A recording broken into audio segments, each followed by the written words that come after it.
Bienvenidos a Sin Etiquetas Podcast, un programa en el que hablamos de trastornos y enfermedades, sin etiquetas. En el episodio de hoy hablaremos de la leucemia. Para esto, 3 invitados muy especiales nos contarán sus historias. Se trata de Ricardo Reyes, Alejandro Rojas y Daniela Moreno, quien además es la cabeza que ideó este podcast. Escuchémoslos. Bueno, mi nombre es Ricardo Reyes, soy psicólogo, tengo 25 años, me encanta el fútbol, tanto jugarlo como verlo. También muy conectado en este momento de mi vida con el yoga y con la meditación. Digamos que fui diagnosticado a los 23. Mi diagnóstico fue una leucemia mieloide aguda. Estuve en varios ciclos de quimioterapia, aproximadamente unos 5 meses, 5 ciclos. Y finalicé con un trasplante de médula con un donante anónimo ubicado en uno de los bancos a nivel mundial de la clínica Marley en específico.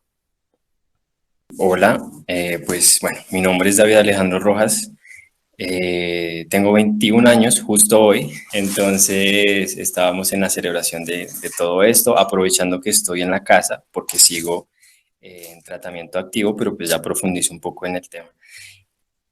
Crecí en el campo de acá de Colombia, crecí durante 14 años allá, que fue cuando recibí el primer diagnóstico de mi enfermedad, el cual tuve que trasladarme aquí a la ciudad de Bogotá para recibir el tratamiento. En ese momento tenía 14 años, así que fui tratado en un centro pediátrico que es La Misericordia durante todo ese tiempo, y después como que prosiguieron todas las cuestiones de la enfermedad hasta el momento actual, pero pues como para hablar un poquito más sobre mí, más sobre un poco alejadito del cáncer, ya que ahorita hablaremos sobre eso, creo.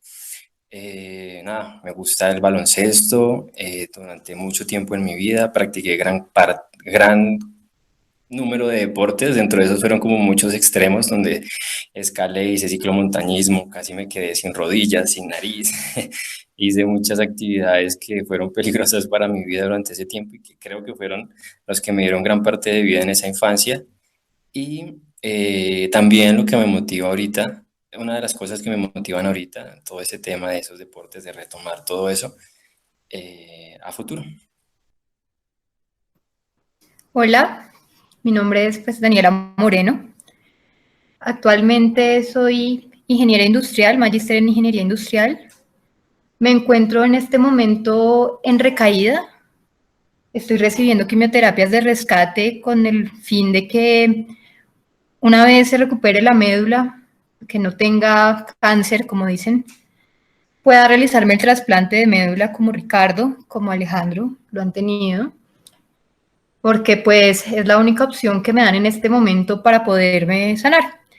La idea del podcast surgió aquí mismo en el hospital. Digamos que la soledad y el aislamiento que ha causado el COVID para los tratamientos en general, que no permiten ya acompañantes ni visitantes, pues le da a uno rienda suelta a la imaginación, a los pensamientos, a los sentimientos.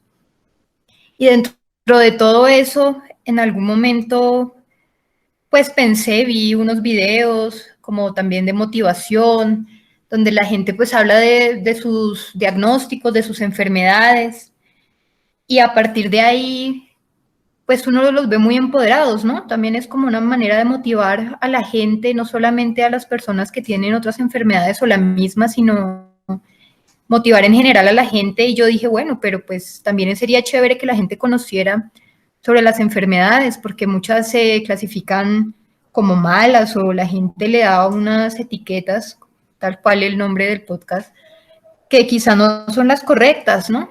El desconocimiento, la ignorancia en ciertos temas, pues produce que muchas veces se hable mal de ciertas enfermedades. Entonces, es como esa la idea. Me gustan los libros, me gusta jugar voleibol, estaba muy activa anteriormente, estaba buscando trabajo y pues bueno, este año fui diagnosticada leucemia linfoide aguda de precursores T. Creo que Daniela está tocando uno de los puntos más importantes y por los que podríamos empezar esta conversación más a fondo, y son precisamente los sentimientos que muchas veces nos dan temor y hay que tener mucha valentía para enfrentarlos. Cuéntanos, por ejemplo, Ricardo, ¿tú cómo te sientes en este momento y cómo te sentiste en el momento de tu diagnóstico? Bueno, la verdad es que uno, pues yo creo que es un clásico escuchar que uno nunca está preparado para recibir este tipo de noticias y creo que fue así. Recuerdo que estaba como pasmado emocionalmente, la verdad. Simplemente, pues yo iba donde me decían las enfermeras o en este caso donde me llevasen a la habitación y tal, digamos que siento que la mente en ese momento se bloquea un poco, o me pasó a mí en cuanto a que quizá cognitivamente como que no procesa mucho las cosas, los días pasan y uno no entiende muy bien. Entonces diría que mi reacción fue al principio como un espasmo emocional, de que no entendía muy bien qué pasaba. De hecho, pues al día de hoy aún no logro entenderlo muy bien. Obviamente, pues ya sé mucho más de la enfermedad biológicamente y bueno, en esas cosas. Sin embargo, aún me levanto y no creo lo que he vivido y lo que he pasado. Y cómo me siento hoy, agradecido por el camino recorrido, por el lugar en el que estoy, por haber pasado por cosas que nunca creí que iba a pasar y, y haberlo hecho.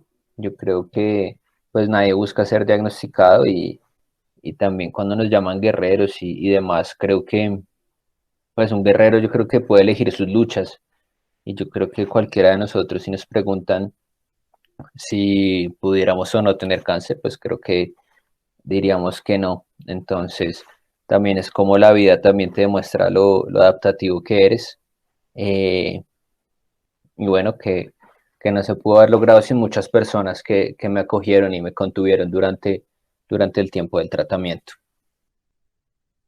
Yo discrepo en una sola cosa con Ricardo. Yo estoy de acuerdo con lo que él dice de que pues, los guerreros eligen sus luchas y esto es una lucha que uno no elige, que uno no desea, pero sí es una lucha interna con los sentimientos, ¿sabes? Uno todo el tiempo está luchando quizá por mantenerse en pie emocionalmente, por decir no me voy a rendir, no, esto me toca aguantarlo. Como que esa parte sí siento que ahí es cuando tú puedes decir que la persona está luchando, quizás luchando con sus demonios internos, no luchando con la enfermedad, sino con otras cosas que vienen más allá. Entonces ahí es donde yo discrepo un poquito con Ricardo, en ese sentido. Y hablando más de tus sentimientos, cuéntanos tú, ¿cómo te sentiste en ese primer momento y cómo te sientes ahora? En ese primer momento yo acepté la enfermedad, digamos que pues fue una sorpresa porque mi hermana también fue diagnosticada con leucemia y la probabilidad de que dos hijos del mismo matrimonio, digámoslo así, salgan con leucemia es una probabilidad mínima, mínima, mínima. Nosotros nos toca hacernos genética porque puede que haya algún gen ahí que sea prevalente a cáncer, no sé. Pero fue una sorpresa muy grande porque fue volver a sentir ese miedo que sentimos cuando pasó lo de mi hermana. Ella ahorita está en remisión completa. Digamos, los diagnósticos son muy diferentes en pediátrico a adulto, cambian mucho, cambian protocolos, cambia todo. Entonces para mí sí fue una rabia, o sea, yo sentí rabia, como que no entendía, no comprendía cómo podía pasar otra vez. Y sobre todo, perdóname, sobre todo pensando en mis papás, yo decía, ellos van a tener que volver a recrear toda la situación desde el espectador, que uno como espectador se siente impotente ante lo que le pasa al otro. Y bueno, actualmente todavía pues estoy en el proceso en donde tengo mucho miedo, o sea, antes no tenía tantos miedos como ahora. Cuando recibí la noticia de la recaída, se revivaron como esos miedos de que, oye, ¿sabes? Me puedo morir, ¿sabes? Quizá no me cure, nunca. Entonces, pues eso así es como de todas maneras, pues me siento ahora un poco asustada, un poco como que a veces quisiera rendirme, pero no hay de otra. que toca aguantar la situación como está ahora, en soledad, va a ser de tripas corazón, como dicen por ahí. Quizá Alejo tiene otra perspectiva.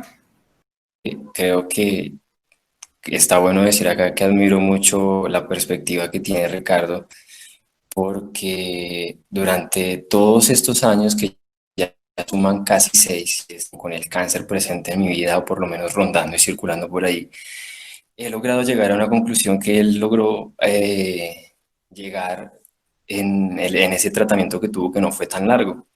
Y siento que haber él estado en contacto con todo eso que nos mencionó es lo que lo tiene ahorita de cierta forma también, ¿sí? Siento que es una excelente reflexión al respecto, un excelente aprendizaje del cáncer. Lo digo por esa experiencia como que un poco larga que tengo desde los 14 años que tuve mi primer encuentro, el cual fue muy similar, al respecto. Ese diagnóstico en ese momento pues era algo que yo no entendía para nada, no sabía la palabra leucemia, la palabra cáncer sí la asimilaba, pero no entendía nada, solo sabía que se quedaban calvos y que pues, tenían que tener cuidados especiales o algo así. Y ahí empezó esa travesía desde ese momento, ya de un chico del campo a tener que estar en la ciudad, a estar que en un ambiente hospitalario sin su libertad de salir a montarse, yo que sé, a un árbol, a un caballo, escalar, montar cicla cuando quisiera, hacer todas esas cosas. Más encima que tuve muy presente desde pequeño la perspectiva del estudio, de la preparación académica y de todo eso, y era algo que también me dolía demasiado en ese momento. Pero pues ese grupo de apoyo que yo tuve en ese momento fue demasiado grande, demasiado poderoso y logró hacer pues como que esa parte emocional se recuperara y me hiciera ver lo bonito de la vida. Y conocí en ese proceso demasiadas cosas increíbles, creo que me conocí también mucho, siendo pues como tan adolescente que uno está como en otros temas, en otros cuentos o más de existencialismo, de pronto en mi caso más, no sé, pero creo que es algo que nos caracteriza en esa edad. Entonces era un poco difícil asimilar y entender de pronto lo que dice Ricardo, un poco el tema biológico, el tema físico y toda esa cuestión, pero la parte espiritual y la parte un poco mental sí, y emocional sí se ve un poco más alterada, sí, o sea, un poco más como que uno asume una responsabilidad de procurar estar bien, uno asume una conducta de fortaleza, uno asume como un rol de que esto llegó a mi vida y, sin querer o lo que fuera, y lo asumo, sí, lo asumo, y lo asumí en ese momento como lo podía asumir un niño de 14 años que no entendía al respecto, pero lo logré vivir al máximo gracias a ese grupo de apoyo, gracias a todas esas vivencias, gracias de pronto a psicólogos de su momento, a grupos de apoyo en su momento, que vivimos la misma situación y compartíamos. Todo eso fue una experiencia demasiado nutritiva y que salí después de eso más mayor mentalmente, se podría decir, y emocionalmente, que muchos de mi edad. Y creo que gente posterior a eso, el retomar estudios de pronto a una misma situación previa al cáncer fue un poco impactante porque es retomar una normalidad que ya no es como tú la vivías, ¿sí? Es salir de un encierro de cierta forma y de vivir ciertas experiencias a vivir otras que otros muchachos hasta ahora están viviendo o que están viviendo de manera diferente y es difícil un poco esa adaptación porque tú ya no sientes esa conexión, o en mi caso, sientes esa conexión con ese tipo de realidad que ya está ahí.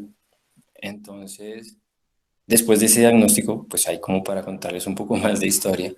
Viví 3 años libre de enfermedad, sí, después de todo eso viví 3 años libre, en los cuales 3 años que viví demasiadas cosas, muchas, viví la vida como que generalmente como te la dicen, vívela al máximo y vívela al día, pero también siento que la viví sin la responsabilidad que uno puede tener de pronto, que yo en el caso me sentía con una responsabilidad de transmitir lo aprendido, ¿sí? De transmitir lo que significa valorar, de no solo transmitirlo, sino practicarlo, de lo que significa valorar la vida, de lo que significa respetar el cuerpo biológico y cuidarlo.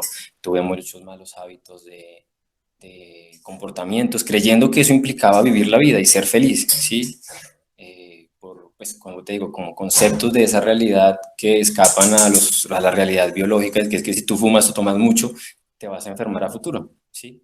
Hay personas que no, pero uno es susceptible a eso por el simple hecho de haber presentado cáncer. Hay muchos factores que te van a atacar constantemente, el sol, muchas cosas. Entonces como que opté por ese camino de vida de acuerdo a esa realidad, intentándome adaptar a esa realidad que salí del hospital, que era diferente a la del hospital y lo que aprendí ahí. volví a encontrarme con el cáncer 3 años después, ya cuando tenía, 3 años y medio podría decirse, porque el tratamiento duró 1 año y algo, cuando tenía 19 años, que eso fue, 20 años, que eso fue el año pasado. Entonces, bueno, sí, 19 años, la verdad. Entonces, viví el cáncer otra vez, en otra etapa de mi vida, repetido casi lo mismo, pero esta vez con situaciones diferentes. Siempre casi con el concepto que tiene un poco similar al que expresó Ricardo, ¿sí? Es un poco más difícil asimilarlo en ese entonces porque ya eres un poco más grande, ya tienes otros planes, ya tienes otros objetivos, otros, si no los mismos, pero otros sueños, y ya simplemente quería entender que aprendí mi lección y recibí mi mensaje, por decirlo de alguna forma, en la primera vez. Y el hecho de encontrarme con todo eso fue un impacto porque es como tú decirte, carajo, por algo, o sea, tengo la sensación de que sé por qué me volvió a dar, ya sea en un ámbito espiritual o netamente biológico, o de las dos partes. Me refiero a que biológico por tener malos hábitos y espiritual por no hacer caso a la realidad mía que se encontraba después del primer diagnóstico, sino hacer caso a la realidad existente, adaptarme a la realidad existente y no con el aprendizaje que tuve después del primer cáncer. Y es como encontrarse con ese frente tuyo, porque es más propio que de otra persona. Eres tú, sí, eres tú y lo que tú piensas, lo que tú sientes, lo que tú analizas, todo tú. Entonces fue encontrarme otra vez conmigo mismo, o de cierta forma conmigo mismo y el cáncer otra vez en mi vida y asumirlo de otra forma, sí, asumirlo de otro rol. Ya no era un niño, ya no tenía beneficios que tenía un niño, de poder hacer berrinches si quería, de poder, o de pronto me sentía de esa forma, de pronto sí lo podía hacer. Poder pedir anestesia general en las intratecales, en las funciones lumbares, que me consintieran, que llegaran personas ahí hablándole todo bonito a uno, motivándolo, yo que sé, muchas cosas que ya no se tienen. Por el hecho también de estar en un lugar para adultos, y un lugar para adultos como el cancerológico como tal es muy quedado en esa parte humana de las personas. Definitivamente no son sentimientos ni situaciones sencillas de relatar, por eso les damos las gracias por compartirlas con nosotras y con las personas que nos escuchan, que a lo mejor algunas pueden estar pasando por situaciones similares y se sienten gratamente identificadas. Creo que podemos pasar ahora a dar un poquito más de detalles sobre lo que es esta enfermedad. Recordemos que la leucemia tiene varios tipos y por ende varios tipos de tratamiento también. Daniela de pronto nos puede contar un poco más sobre su leucemia y sobre el tipo de tratamiento específico que ésta requiere. Bueno, lo primero es que hay diferentes tipos de leucemia y pues cáncer en la sangre, ¿no? Lo que es toda la parte hemato-oncológica. Yo pues conozco algunos, de los que conozco pues los que tiene David, el que tiene Ricardo, el que tuvo mi hermano, que es la leucemia linfoide aguda, ya sea de precursores B, precursores T, la leucemia mieloide crónica y la leucemia mieloide aguda, y mi hermana que tuvo un diagnóstico bifenotípico. Eso quiere decir que hay dos líneas de células, las linfoides y las mieloides, y ella tenía en ambas, presentaba alteraciones. Entonces es un cáncer un poco diferente, pues porque estás como conectando dos tipos de cáncer. Es como si Ricardo y yo nos juntáramos y tuviéramos una leucemia bifenotípica. Entonces, pues esos son los que yo conozco como leucemia. No sé si de pronto Ricardo o Alejandro tengan algún otro conocimiento de alguna otra leucemia. Bueno, mi leucemia, digamos que también tuve muchos compañeros y compañeras que tuvieron leucemia linfoblástica aguda, que es como más común en edades más tempranas. Digamos que la mía, según entiendo, el promedio de edad de diagnóstico son 65 años. Digamos que podría denominarse como una leucemia de personas mayores, ¿sí? Como tal, el tratamiento consistió en un ciclo de inducción que buscaba la remisión.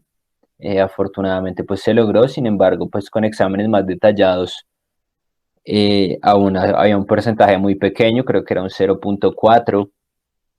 Sin embargo, pues parece que solo con esto es hay una posibilidad importante de que vuelva la enfermedad. Entonces tuve 4 ciclos de consolidación más, para un total de 5, y bueno, cada ciclo era un mes aislado en una habitación en el hospital. Y después ya pues el trasplante de médula como ya digamos que esa posibilidad terapéutica de curación, ¿no? Que igual pues como sabemos, siempre va a haber como esa espada encima de la cabeza de uno, donde no sabes si va a volver, no va a volver, a pesar de muchas veces uno cree, bueno, ya la pasé muy mal, ya la vida de pronto, después de todo ese sufrimiento, me va a retribuir de alguna manera. Y después de pues haberla pasado un poco tan mal, como que uno cree que hay un balance en la vida y bueno, parece que no es así. La quimioterapia es intravenosa, tiene colores un poco miedosos, como color lava o muy neón. Viene en bolsas cubiertas de aluminio, y pues es bien impresionante como ver a tu enfermera tratando eso como si fuera un arma nuclear, y después pues verla entrando a tus venas y eso. Yo en un principio pensé que pues al primer momento que iba a entrar, desde la primera gota me iba a sentir mal. De hecho, pues apenas el primer tratamiento yo pensé que estaba como en algún tipo de placebo porque no sentía nada y no se me caía el pelo. Pero nada, simplemente tuve que esperar 2 semanas para sentir ya el bombazo. Entonces digamos que es un proceso bien lento en cuanto a que no es inmediatamente que te sientes mal, sino pues, en mi caso a la semana y media, 2 semanas. La pasaba bien mal por ahí una semana y después ya otra vez volvía un poco a ser yo físicamente. Sin embargo, pues nada, es algo que te cambia la vida emocional, espiritual, físicamente. Siento que igual es un tratamiento bien riguroso y pues tengo muchas esperanzas de que en algún momento no sea necesario como destruir todo, pues porque la quimio no distingue entre células buenas o malas, sino que simplemente arrasa todo. Espero que en algún punto de nuestra historia humana logremos pegarle al cáncer nomás y no tener que destruir tanto para intentar curarnos. Son muy impactantes estas descripciones que nos hace Ricardo sobre cómo se ve un poco el tratamiento, sobre este sentimiento de cuando va a ingresar a tu cuerpo. Pero creo que también es muy interesante que sigamos haciendo un poco de énfasis en los diferentes tipos de procedimientos que hay para acabar con este estereotipo de que no todos los cánceres se meten, entre comillas, en el mismo costal y que todos se tratan igual. No sé si Daniela, tú nos quieres compartir un poco más del tratamiento que estás llevando en este momento. Pero yo quería comenzar primero haciendo unas aclaraciones porque creo que, pues, entre nosotros, o sea, entre Ricardo y Alejandro, es muy claro, pero para la comunidad, para nuestros oyentes, quizá no lo es tanto. Cuando tú hablas de remisión, lo que tú estás diciendo es que en ese momento, en la médula ósea queda dentro de los huesos del cuerpo, que es donde se produce la sangre y todas las células del cuerpo. Ahí están nuestras células madre. Entonces, la remisión es cuando en esa médula ósea hay menos de un 5% de lo que se denominan esas células cancerosas que llamamos nosotros blastos. Entonces, eso por un lado.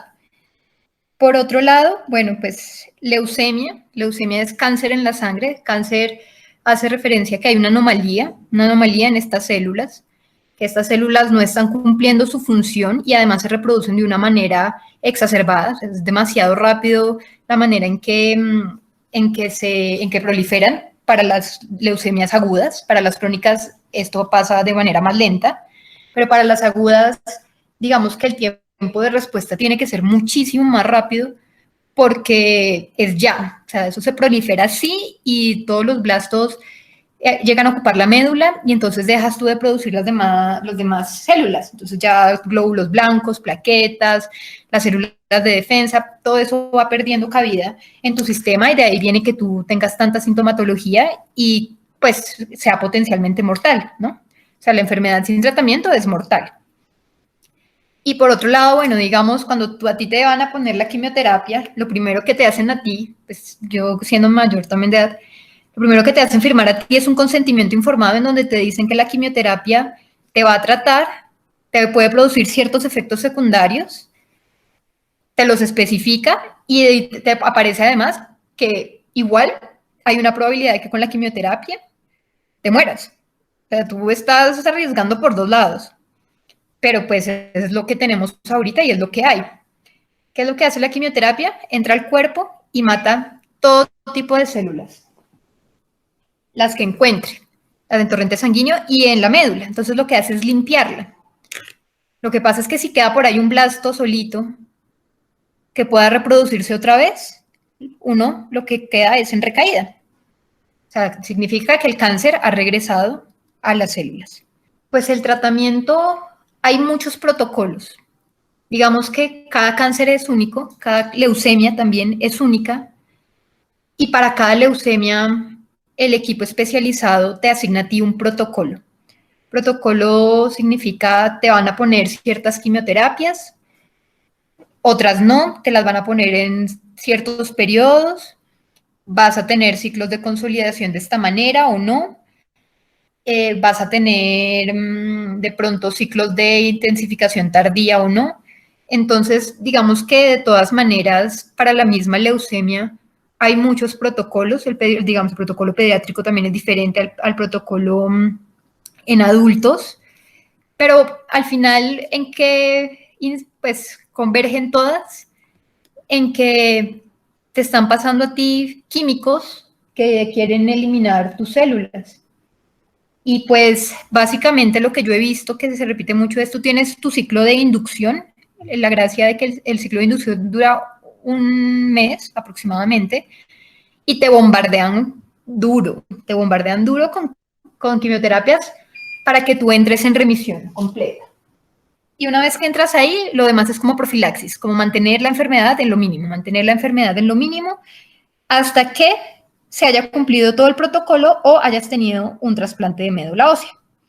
Entonces, es un proceso muy largo, o sea, la gente a veces de pronto piensa que son procesos cortos o como que, no sé, que las quimioterapias, pues sí, te harán sentir mal unos días, pero pues cada cuerpo también reacciona diferente. Hay personas que les da muy duro, a mí me ponen muy cansada, me agotan mentalmente, me ponen irascible. Hay otras personas que les da muchas náuseas y duran con náuseas muchos periodos de tiempo, con vómito. Pero, pues, para finalizar, así como sobre los protocolos y eso, esto es una enfermedad de largo alcance, como correr una maratón.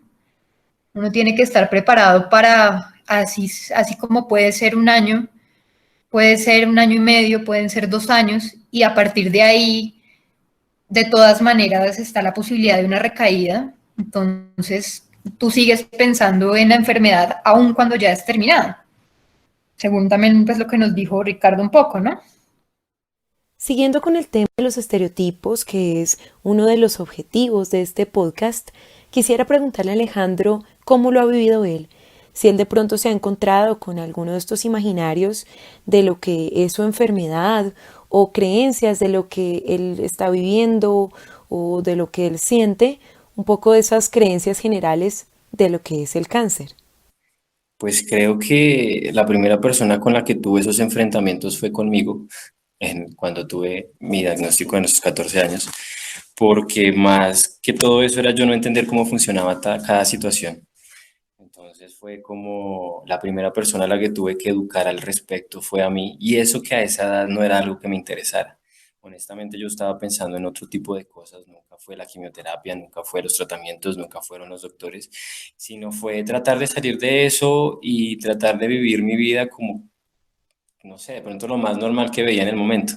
Sí, me sentía muy mal por tener cáncer un poco más en ese momento por mi habitualidad, si se puede decir así, a la que estaba acostumbrado, mejor dicho, que era exigencia total a mi cuerpo, deportes extremos, era feliz con todo eso. Y era algo que se vio truncado de una, ¿sí? Sin poder hacer nada de eso. Entonces, como que mi estado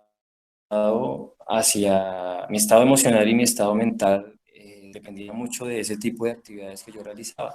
Y el cómo quería que me viera la gente también dependía de eso. Un chico activo, un chico que no se quedaba quieto, que hacía cualquier cosa por andar explorando, curioseando.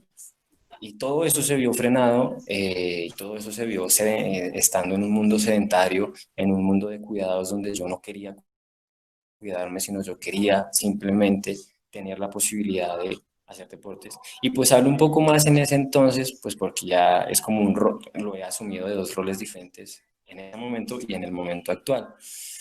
Entonces fue ese momento de primera educación, cosa que nadie, ninguna de mi familia tenía, se había presentado con el cáncer. Sí con mis abuelos de pronto, pero no lo vivieron tan a fondo. Yo era un poco más relacionado al respecto, pero pues tampoco generaron esa curiosidad de pronto por indagar biológicamente cómo funcionaba cada cosa. Más que todo nos dejábamos llevar por los doctores y siempre fue una buena elección en nuestro momento, porque con los niños siempre son bastante precavidos y bastante cuidadosos. Entonces, bueno, eso por un lado. Ya cuando lo asumí de manera adulta, sí fue un poco más complicado, porque ya que al inicio no le di tanta importancia a este tema, como que tuve que hacerlo ya de otra forma, ¿sí? Ya tuve o me generó la curiosidad de averiguar sobre el tema, de averiguar sobre el cáncer, de averiguar sobre la leucemia, de entender por qué, más que nada, y para después tener más claro el para qué, ¿sí? Entender qué hice mal, qué fueron las cosas, cuáles fueron a detalle de pronto los factores que influyeron en que yo tuviera cáncer, tanto en mis hábitos, en la parte biológica, como de pronto llevarlo hasta el nivel tan metafísico como un pensamiento, como un sentimiento. Averiguar, no solo ya era solo averiguar biológicamente cómo funcionaban las quimioterapias, cómo funcionaban en mi cuerpo, qué provocaban, qué hacían, por qué me sentía así, sino era averiguar qué generaba un pensamiento, qué generaba una emoción, qué generara algo que generalmente no se estudia, que es como esas áreas o esas dimensiones de nosotros. Tanto lo espiritual también estaba vinculado ahí. Entonces, sí, posterior a eso me enfrenté a muchas, principalmente ya fue conmigo otra vez, educándome más que nada, y a mi mamá, a mis familiares, explicándoles, a los niños que creían que el cáncer era contagioso y yo les decía, o les explicaba el por qué no era contagioso, el por qué no era algo que, o sea, por qué yo podía convivir normalmente con las personas sin que a ellos se les prendiera el cáncer como creían ellos, explicándole a mi mamá los procesos médicos que hacían, el cómo funcionaba una quimioterapia, como dándole esa pedagogía que de pronto muchos me han dicho que tengo, pero no he hecho caso a eso, pero sí como que me he educado mucho al respecto.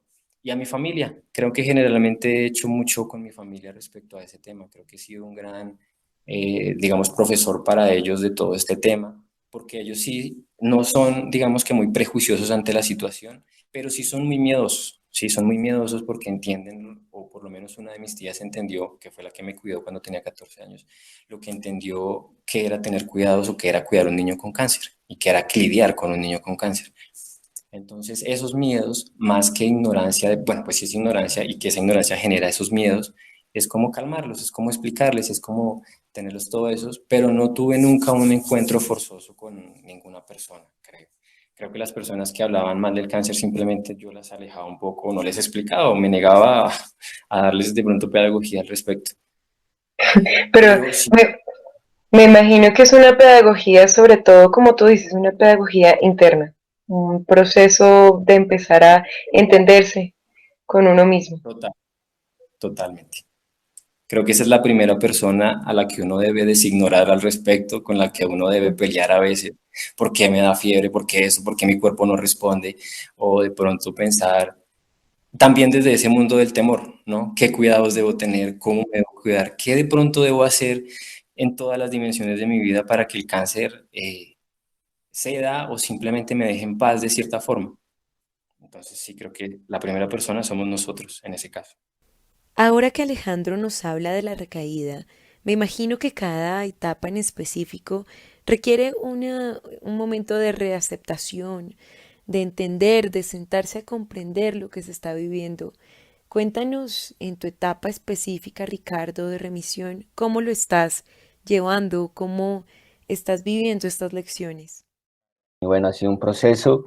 De hecho, pues considero que aún no estoy del todo recuperado, ¿sabes? Y creo que nunca lo estaré. De cierta manera, he aprendido a pensar así.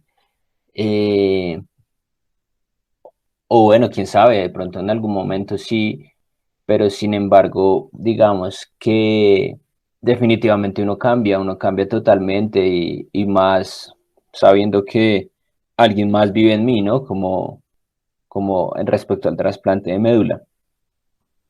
Y siento que eso, pues es un proceso, digamos que lo último más normal que me pasó promedio es, digamos, conseguir un empleo, ¿no? Ahorita, hace un mes y medio conseguí este empleo que hablaba al principio, pues es un poco grato igual conseguir este tipo de cosas, sin embargo, también me doy cuenta que no es tal como las pintan, ¿no? Como que muchas veces uno cree que conseguir un empleo ya es de pronto tener una vida normal, sin embargo, bueno, a través mucho de la meditación y del yoga y también de estos compartires que hemos podido tener también, me he dado cuenta también de muchas cosas que aún están ahí y que es importante reconocer, que es importante abrazar, que es importante llorar. Yo en general no he llorado mucho y me parece, pues, de cierta manera sorprendente porque en verdad pues es una situación de extrema, ¿no? Es una situación donde tu vida está en riesgo, donde la pasas mal, te desconectas de la vida que llevas. Me conecto un poco con David en cuanto de pronto a los hábitos. Yo venía antes de ser diagnosticado de una vida de mucha rumba, de licor, de sustancias. Entonces uno siempre se va a preguntar por qué, uno siempre se va a preguntar si eso tuvo algo que ver, ¿no? Y también uno se pregunta, bueno, y la gente que lo ha hecho toda la vida, ¿por qué no necesariamente tiene cáncer, ¿no?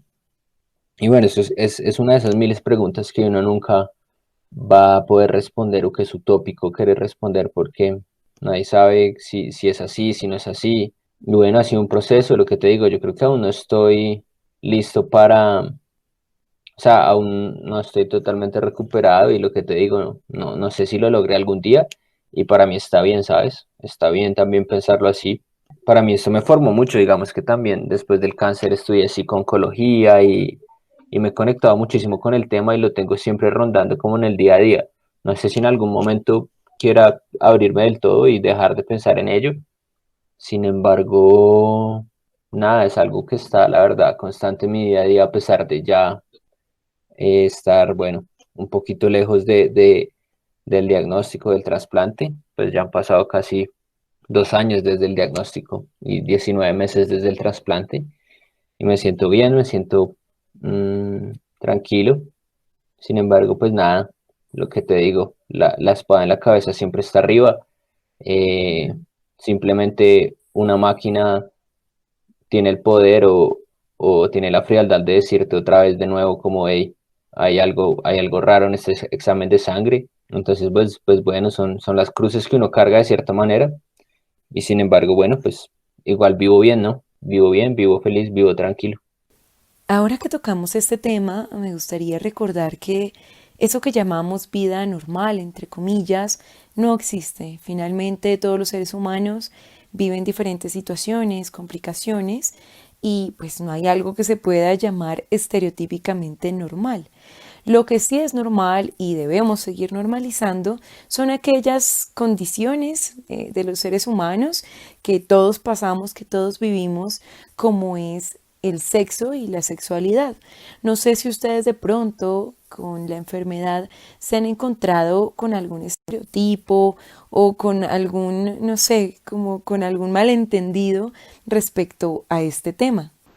Bueno, pues a mí me pareció muy chistoso que cuando yo salí de remisión el primer mes, en el mes de la inducción, me llegó pues en un papelito del doctor Enciso, el doctor que me trata, en donde decía las cosas que podía y no podía hacer durante el tiempo que me iban a dar por fuera. Y entre ellas aparecían: trabajar, no. Estudiar, no. Tener relaciones sexuales, sí. Ah, Y para mí fue muy gracioso. Mamá, de hecho, fue la que hizo el comentario. Me dijo como, no puedes estudiar ni trabajar, pero sí puedes tener relaciones sexuales. Entonces, sí se puede. En mi experiencia ha sido, digamos que un tema muy complejo por el tema del COVID. Yo he estado demasiado aislada y restringida de todo, que realmente pues yo no me he podido ver con mi pareja, y cuando nos hemos visto, pues ha sido una tarde en mi casa con mis papás. Entonces digamos que por mi lado no se ha dado, pero por lo menos sé que sí se puede. Entonces esa es la experiencia que yo tengo en ese tema. No sé, quizá Alejandro tenga alguna otra experiencia. Eh, pues que yo nunca como que presté demasiada atención a eso, de por sí creo que nunca recibí una recomendación de si sí se podía o no, pero creo que lo consulté en algún momento con internet. Lo pregunté, de por sí creo que esos temas no los traté con los doctores, no fui muy abierto como para hablarlos, pero sí supe que podía de pronto investigar en internet y tener un conocimiento un poco más de qué podía hacer al respecto, si podía hacer algo o no. Dentro de todo también hay que ver que dentro de todos esos tratamientos, muchas veces nosotros como que se reduce ese deseo, pues ya por tema biológico de que te quedas sin algo fundamental, en ese caso que es la testosterona o ese tipo de hormonas que te ayudan en ese proceso, eh, te quedas sin eso, ¿sí? Entonces como que ese deseo de pronto o ese interés sobre el tema está un poco reducido o simplemente no es algo que quieras considerar en algún momento. Pero, claro, posterior a tu recuperación, posterior a que sales a la casa, te recuperas allá, todo ese tema como que se empieza a reactivar todo tu cuerpo dentro de eso, esa parte, y ahí es donde empiezas de verdad a averiguar, ¿sí? Porque dentro de todo uno puede ser tanto irresponsable en el tema como precavido, como ambas, ¿sí? Entonces creo que mi experiencia como tal en eso fue, al principio pues no tenía novia cuando era diagnosticado pequeño, no pensé nada relacionado con ese cuento, simplemente estaba en otro tema. Ya posterior a mi segundo trasplante sí tenía una novia, sí tenía como esa vida ya activa ahí, entonces fue complicado, por lo que te digo, por el tema además que todo personal de no tener esa sensación de querer saber sobre ese tema o querer intentar ese tema. Pero cuando ya recuperé, digamos, toda esa cuestión después de mis tratamientos, después de todo eso que averigüé toda la cuestión, sí alcancé a vivir esas experiencias sexuales. No de pronto como una forma tan normal como se podría decir, o sea, no es que sea subnormal, ¿sí? Solo que no se puede vivir igual como cuando uno está totalmente sano, ya sea por un miedo, ya sea por temor a desarrollar una infección, ya sea por temor a que, no sé, uno llega a pensar, ¿será que esto da cáncer? ¿Sí? Dentro de la ignorancia, ¿no? Dentro de la ignorancia, ¿será que me puede ir muy mal con esto? Entonces siempre se realizó con todos la protección que uno pueda tener en el momento, porque uno también averigua, ¿sí? O sea, la cuestión que te uno averigua sobre qué se puede hacer y qué no, y cuáles son los riesgos y cuáles no. Y uno por sentido común de pronto puede asociar esos riesgos, si qué tan posibles son. Entonces yo creo que sí logré vivir una vida sexual en mis tratamientos, no en mis tratamientos, sino bueno, en intervalos de esos tratamientos, sin ninguna complicación. De pronto, cabe resaltar también el conocimiento que tenga tu pareja al respecto, el temor que ella pueda generar respecto a esos temas o el que tanto ella te comprenda, ¿sí? Es como algo muy importante en la dimensión de pronto emocional, en la dimensión de sentimientos como el amor, que tanto ella te comprende respecto a esos temas, que tanto te puede tolerar o puede tolerar la situación. Y bueno, eso es algo que de pronto es un poco más importante en mi caso personal, porque hemos estado en momentos donde uno dice, bueno, la persona necesita biológicamente de pronto esa sensación y yo no se la puedo ofrecer. Es incómodo de cierta forma, pero si esa persona te entiende y esa persona comprende la situación, es lo más hermoso dentro de todo este proceso que puede también haber. Bueno, definitivamente, como lo dice Alejandro, este es un tema en el que todo el mundo vive experiencias y situaciones diferentes, más allá de tener una enfermedad o una condición. Creo que todos los seres humanos pasamos por este momento de incertidumbre. Pero volviendo un poco al tema de la normalidad, que por estos días se ha vuelto un tema, como una palabra tan utilizada, precisamente frente a la pandemia por el COVID-19. Cuéntanos, Daniela, cómo ha sido para ti vivir este tratamiento en medio de esta crisis sanitaria, económica, social, que definitivamente nos ha afectado a todos de maneras diferentes. Bueno, pues al principio antes de COVID, digamos que para mí fue relativamente fácil, como que, bueno, después de llorar el primer día, acepté el diagnóstico, dije, bueno, si mi hermana pudo, si otras personas pueden, yo voy a poder. Estaba como con esa mentalidad ganadora, como con esa sensación de empoderamiento de que esto no iba a poder conmigo. Y creo que mucho de eso se debía a que tenía a alguien al lado, ¿sabes? Tenía como a mi acompañante, a mi mamá, tenía a mi papá a veces, tenía a mi hermana, tenía a mi novio, tenía a mi tía, tenía a mi prima, que venían, que veía yo caras diferentes, que estaban acá por mí. Y cuando empezó lo del COVID fue un frenazo tremendo y dijeron, bueno, se acabaron visitas, se acabaron acompañantes, chao, te quedas sola. Y yo desde que había comenzado con los síntomas, buscando qué era lo que yo tenía, nunca me había separado de mi mamá o de la persona con la que estuviera acompañada. O sea, yo nunca me había enfrentado a estar sola en un hospital con una enfermedad mortal. Para mí eso fue muy duro emocionalmente, lo sigue siendo, cada vez creo que lo he podido manejar mejor. He tenido que recurrir a psicólogos, he tenido que recurrir a psiquiatras, no estoy medicada, o sea, no consideran que mi caso sea para medicación, pero sí ha sido muy abrumador porque tú te encuentras en el hospital básicamente contigo mismo y cuando te sientes muy mal, que son esos tiempos en donde tú dices, pucha, creo que aquí fue, tú, pues por lo menos yo pienso, yo no quiero morirme sola, o sea, yo, pucha, ¿no? O cuando lo sacan a uno a hacer exámenes, ya le toca a uno por su cuenta, estar pendiente de todo, que eran algunas responsabilidades que yo le delegaba a mi mamá y eso a mí me abría mucho la mente o la despejaba y dejaba yo de estar tan pendiente de ciertas cosas.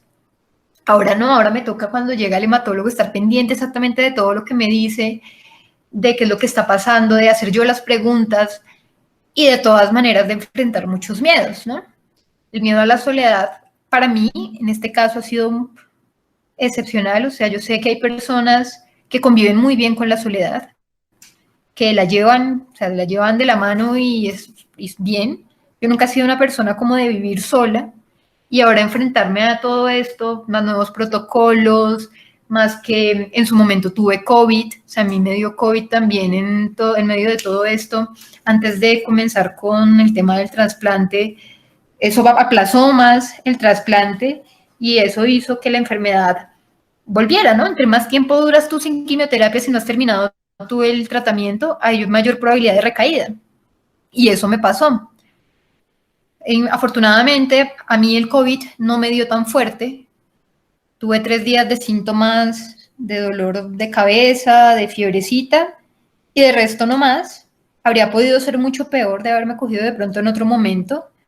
De algún modo me da una paz, una tranquilidad un poco mayor ahorita a la que tenía antes, porque vivía uno aterrado todo el tiempo de pensar que te iba a dar COVID, porque en el hospital es la mayor, o sea, lugar que haya mayor probabilidad de contagio es el hospital, porque acá entra todo el mundo de todas maneras.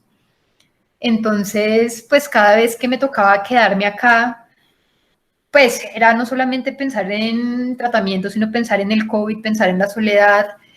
Y otra cosita ahí que hubo fue que sí cambiaron cosas del protocolo, porque entonces las consolidaciones que eran ambulatorias, significa que yo venía 3 días, me quedaba para 3 días de quimio y me iba a la casa, se convirtieron en un mes.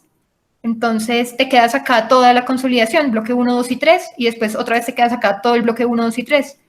Y pues fue permanecer más tiempo en hospitales, ha sido permanecer más tiempo en hospitales sin como un apoyo al lado que de pronto esté soportando un peso por ti.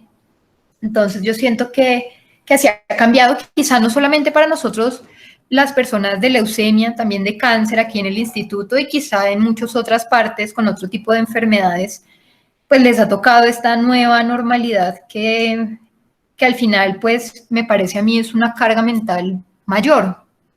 Lo pone a uno en una situación un poco desventajosa. Digamos que habían muchas cosas que se podían hacer antes de COVID, incluso estando acá en el instituto, talleres, si uno estaba en un buen recuento de células, podía de pronto estar con otros pacientes, pero todo eso cambió y ahora es tú en tu habitación, no sales con tu tapabocas y ahí, mira a ver cómo te entretienes.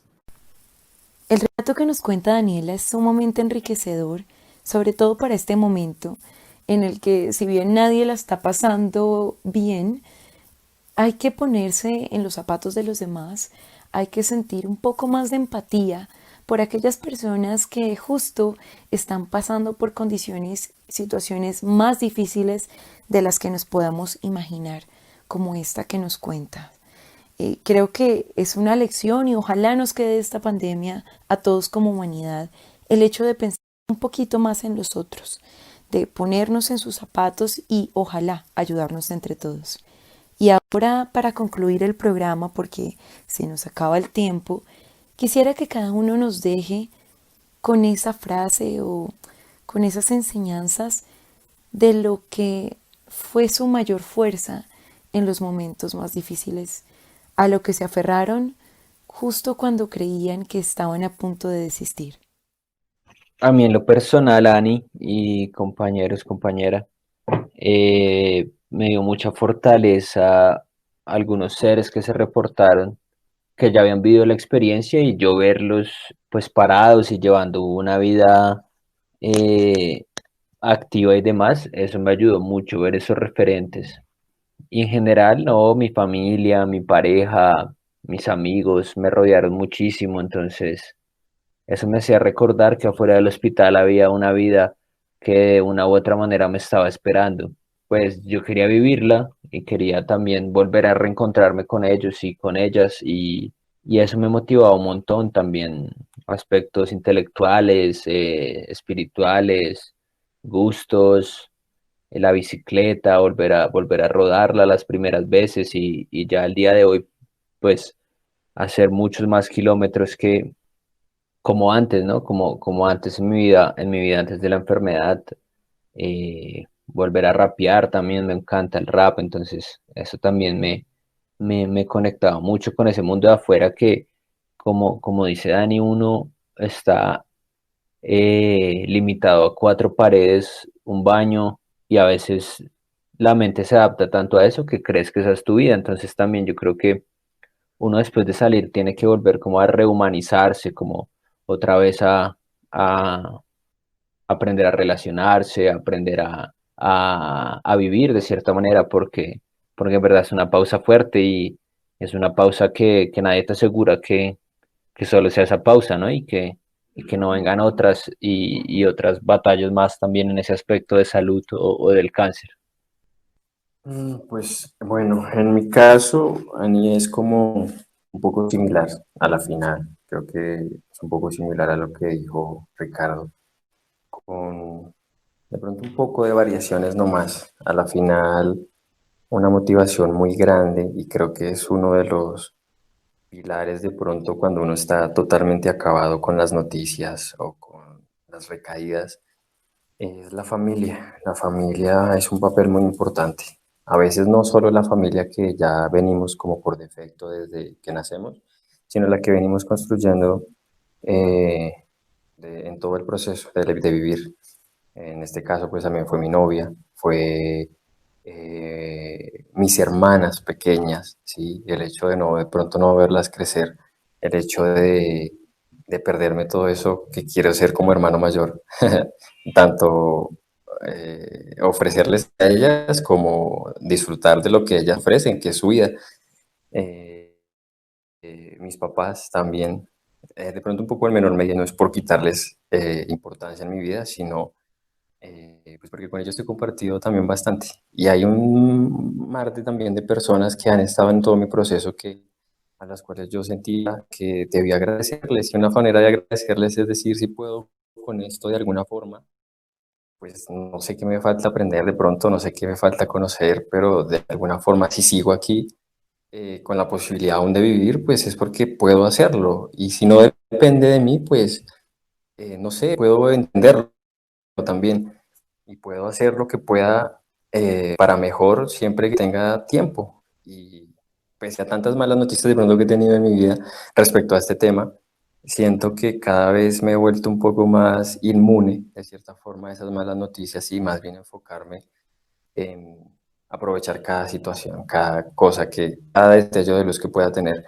que son cosas que también me motivan. Una de las cosas también que dijo Ricardo fue como esas cosas, actividades que él de pronto hacía, y conmigo fue algo similar en respecto a los deportes, respecto a la intelectualidad, respecto a compartir tanto esta experiencia que pueda servir para nutrir de pronto a esas personas, y el hecho de saber que eso lo hace es un motivante también. Entonces, todo eso en conjunto y más el hecho de querer vivir todo eso hacen parte de mi motivación todavía. Yo siento que tengo dos motivaciones muy diferentes. La primera motivación obviamente es la familia, como que uno siente que lo está haciendo por ellos a veces más que por uno mismo. O pues en mi caso yo a veces he sentido como que ya no quiero más, pero tampoco quiero verlos a ellos sufrir. Y por el otro lado está también bueno, y si no me trato, de todas maneras es salir a sufrir, es salir a que la enfermedad a través de sus síntomas te vaya acabando. Y eso es peor que tú tengas acá quimioterapia y te sientas mal porque te sientes mal y a los pocos días te empiezas a sentir mejor. Pero con la enfermedad eso no sucedería. Si yo digo, no, ya me di por vencida, no quiero más tratamiento porque igual el tratamiento lo agota a uno, esto va a 1000 por hora, esto no para, esto tiene que ser ya y es lo que te digo, una carrera así de largo alcance, pero de una, no te dan tiempo para pensar, no te dan tiempo para sentir a veces, sino te toca hacerlo básicamente, porque de no hacerlo es irte a morir a la casa en una situación compleja, con síntomas duros, que al final pues van a ir progresivamente acabando con tu vida. Entonces como que ese miedo al dolor por la enfermedad es como uno de los razonamientos que yo digo, pues nada, la única opción que tengo es tratarme, porque lo otro es peor. Y pues mi familia que ya ha pasado por esta situación una vez, sobre todo mi hermana, que ella pues de algún modo me hace saber que ella no quiere que yo me muera. Y eso para mí es muy importante. Entonces yo siento que lo hago mucho por mi familia, por mi novio, por mis amigos, pero definitivamente por la familia y por el perro que adopté. Bueno, esta sin duda es una gran motivación y creo que se suma a todo lo que han dicho el día de hoy, que son motivaciones, y por lo menos dentro de esta charla a mí me dejan un aire de mucha fortaleza. Por eso me gusta terminar con esta palabra y espero que todos los que hayan escuchado se lleven esta misma sensación. De nuevo, muchísimas gracias a ustedes tres por compartir sus historias. No es algo fácil, tampoco es lo más agradable a veces confrontar ciertos sentimientos, pero sin duda es lo que nos hace humanos. De nuevo, un agradecimiento a todas las personas que nos acompañaron el día de hoy. Los invitamos a revisar nuestras redes sociales, a comentarnos qué episodios o qué temas quieren que tratemos más adelante. Esto ha sido todo por hoy y nos vemos en un próximo episodio de Sin Etiquetas.